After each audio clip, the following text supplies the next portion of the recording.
Here is how to share your screen on Discord mobile.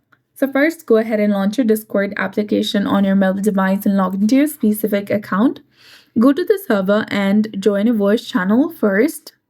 Tap on join voice from the bottom. Allow all the necessary permissions on Discord. And now to start sharing your screen, you need to swipe up from the bottom of your screen.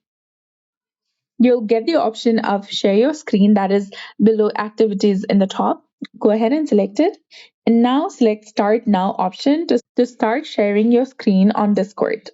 If you want to go ahead and stop sharing your screen, tap on the red bar or tap on stop sharing, which is highlighted in red color, and you'll be done. So that's it. I hope you found this video helpful. If you did, please like, share, and subscribe. Thanks for watching. We'll see you again in the next one.